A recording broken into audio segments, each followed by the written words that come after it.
আসসালামু আলাইকুম। এই পিঠা খেতে অনেক মজা। আমরা তো কুলি পিঠার নামে চিনি। আপনারা কে কী নামে চিনেন কমেন্টে বলে যাবেন প্লিজ। প্রথমে একটা কড়াইতে সয়াবিন তেল দিয়ে গোটা জিরা দিয়ে মরিচ কুচি পেঁয়াজ কুচি দিয়ে নেড়ে চেড়ে যখন একটু লাল হয়ে আসবে তখন দিয়ে দেবো হলুদ গুঁড়ো, স্বাদ মতো লবণ, ধনে গুঁড়ো দিয়ে নেড়ে চেড়ে দিয়ে দেবো আলু।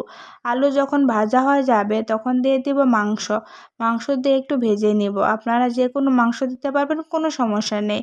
এখন আমি চালের কাওয়াটা তৈরি করে নেব। প্রথমে একটা কড়াইতে পানি দিয়ে গরম মশলার গুঁড়ো, হলুদ গুঁড়ো, স্বাদ মতো লবণ দিয়ে আটা দিয়ে হাত দিয়ে মিন করে নেব। তারপর একটা চুলাতে বসে দিয়ে আস্তে আস্তে নাড়তে থাকবো যেন নিচে না লেগে যায়। তারপরে কাওয়াটা তৈরি হওয়ার পর এইভাবে পিঠাগুলো তৈরি করে নেব। দেখুন সব পিঠা তৈরি হয়ে গেছে। এখন আমি একটা কড়াইতে তেল দিয়ে পিঠাগুলো ভেজে নেব। এক পাশে হয়ে গেলে অন্য পাশে ভেজে নিয়ে একটা বাটিতে তুলে রাখবো। এই পিঠা খেতে কিন্তু অনেক মজা। এই পিঠা খেতে পছন্দ করে না এমন কম মানুষ কমই আছে।